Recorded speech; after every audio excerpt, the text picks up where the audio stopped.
Olá, bem-vindo ao canal Canhota 10, sua opção para falar de futebol aqui no YouTube.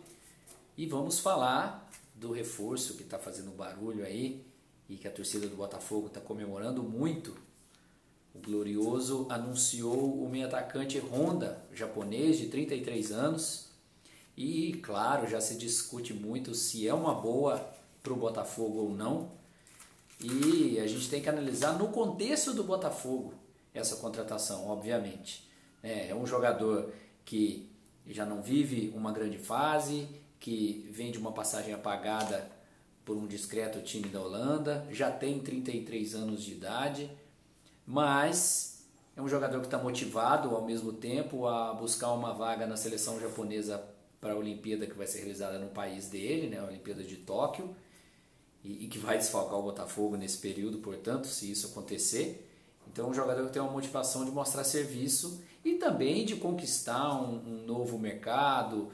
Ele que é um jogador midiático, né, já foi chamado de o Beckham japonês, então ele sabe da importância de brilhar no Brasil, nesse momento que o Brasil está em evidência por conta da temporada 2019 do Flamengo, pela vinda de estrangeiros que fizeram sucesso aqui, né, de quem veio da Europa, o treinador Jorge Jesus, o Pablo Mari, que depois de brilhar aqui está indo disputar a Premier League no Arsenal, e o Honda, claro, que é um asiático, mas que tem muita história no futebol europeu e vai tentar resgatar o seu brilho por aqui. Então, no contexto do Botafogo, eu acho que pode ser uma boa sim. Claro que tudo depende do desempenho do Honda em campo.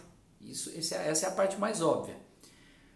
Se isso acontecer de uma forma minimamente satisfatória, por exemplo, Diego Souza. Não dá para falar que o Diego Souza foi mal no Botafogo, mas claro que poderia ter brilhado muito mais, mas ninguém esperava que o Botafogo fosse ganhar um título em 2019. Então assim, não dava para exigir do Diego Souza carregar o time a uma taça, e também não dá para fazer o mesmo com o Honda. Então o desempenho do Honda vai passar mais em deixar o Botafogo numa posição confortável no miolo da tabela do Brasileirão, eventualmente beliscar uma vaga na Libertadores. A Copa do Brasil a gente sabe que é um torneio que possibilita qualquer um dos times chegarem à decisão, mesmo times, já tivemos campeões como o Paulista, o Juventude, não precisa ser lá do primeiro escalão de tradição do futebol brasileiro. Então quem é do primeiro escalão sempre entra na Copa do Brasil pensando em título, e é o caso do Botafogo. Quem sabe numa dessa o Honda pode ajudar. O que tem que pesar é o seguinte: se o Botafogo está fazendo um sacrifício financeiro ou até mesmo se disponibilizando a gastar um dinheiro que não tem pelo Honda nos salários. Aparentemente não, até porque não tem mais o Diego Souza na sua folha salarial, e é uma remuneração variável. Aliás, vou deixar o link na descrição de como a remuneração do jogador de futebol no Brasil ela é composta, como curiosidade para vocês, tem link na descrição. Então, é isso. Se o Botafogo consegue pagar o Honda e o Honda estiver motivado a render dentro de campo, é óbvio que tudo resolvido, tudo certo, uma ótima contratação. Então começa por aí. Se o Botafogo não vai fazer uma loucura financeira, se não vai atrasar salário, se não vai causar ciúme no elenco, se o Honda receber em dia e os outros não, coisas que a gente sabe que já aconteceram em vários clubes aqui no Brasil. Partindo desse pressuposto, se couber no orçamento e pagar direitinho, primeiro passo. Segundo passo, motivação do Honda dentro de campo. Terceiro passo, esse já está conquistado. Euforia da torcida, um possível retorno de marketing, e aí o Honda pode ganhar um dinheiro também, um percentual nas ações de marketing, venda de camisa, eventual patrocinador que se aproximar do clube a partir do Honda. Até já tem gente brincando, já tem montagens na internet da Honda montadora ser patrocinadora do Botafogo. É uma boa sacada, claro. Então, nesse contexto, e claro, para o futebol brasileiro é bom ter nomes assim. O próprio Botafogo trouxe o Seedorf em outros tempos, e claro, o Seedorf entregou muita bola por aqui e se tornou ídolo da torcida do Botafogo. Então, não acho que o Honda vai ser um novo Seedorf, mas pode ter o seu espacinho aí na história, como teve Louco Abreu, que é outro bom exemplo de medalhão. Todo time e toda torcida gosta de ter uma estrela, né? E aí nenhum trocadilho com a estrela solitária, gosta de ter uma estrela que a leve ao estádio, né? Foi assim com o Louco Abreu, foi assim com outros grandes jogadores na história do Botafogo, não só estrangeiros. O Bebeto, no final dos anos 90, conseguiu levar o Botafogo a uma final de torneio Rio-São Paulo. Aliás, foi campeão do Rio-São Paulo. Ele estava também na final da Copa do Brasil.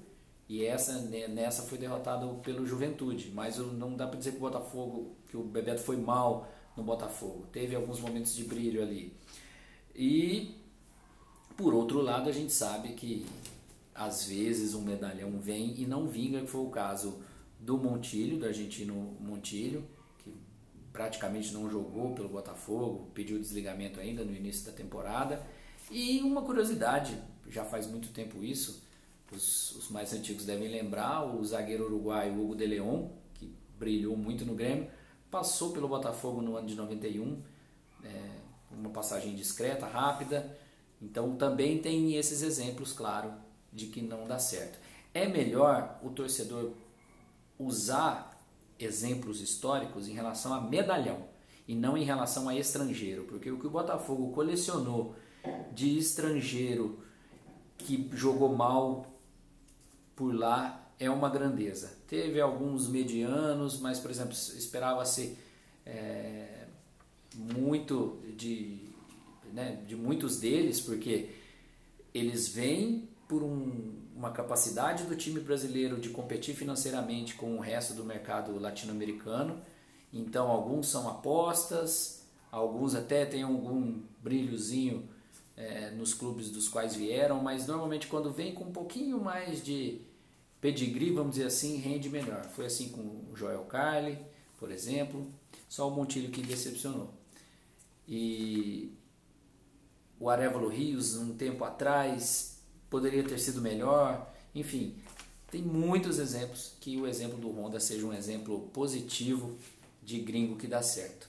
Ele vai surfar numa onda marqueteira aí, é do esquema dele. Talvez ele compre alguma discussão aí de rivalidade com o Flamengo. Se for naquele esquema saudável, vai ser ótimo. Aquelas provocações de outros tempos que hoje tem menos e que hoje o pessoal problematiza mais nas redes sociais. Enfim, vai mexer com o Botafogo, com o futebol carioca, com o futebol brasileiro. Se pagar em dia e o Honda fizer a parte dele e se esforçar em campo, é bom para todo mundo. É bom para o próprio Botafogo, para os adversários, para o nível do nosso jogo, para o intercâmbio. Agora, é claro que se for o Honda do último semestre, que praticamente não jogou, e se o Botafogo não cumprir com o combinado financeiro, aí daqui a pouco podemos estar falando em um fiasco. Fica a torcida, porque a gente quer estrelas por aqui, a gente quer ver o futebol brasileiro também sendo notícia lá fora, como tem sido a partir de 2019 com o fenômeno rubro-negro, que seja agora um fenômeno alvinegro, beleza? Aquele recado de sempre, pra gente, estamos no começo, pedalando, para trazer mais gente para acompanhar o Canhota 10, então joinha, compartilhar e principalmente ativar o sininho para ser notificado, claro, depois de se inscrever. Inscrever-se é o mais importante. E quando vir alguma coisa do Canhota 10 nas redes sociais, também curta e compartilhe. facebook.com/canhota10 por extenso, instagram.com/canhota10, twitter.com/canhota10, esses dois últimos o numeral mesmo. Estamos aí também, já comecei a fazer umas plaquinhas, dar uma agitada e vem muito mais por aí, tá bom? Bem-vindo, Honda, ao futebol brasileiro. Vamos que vamos. Valeu!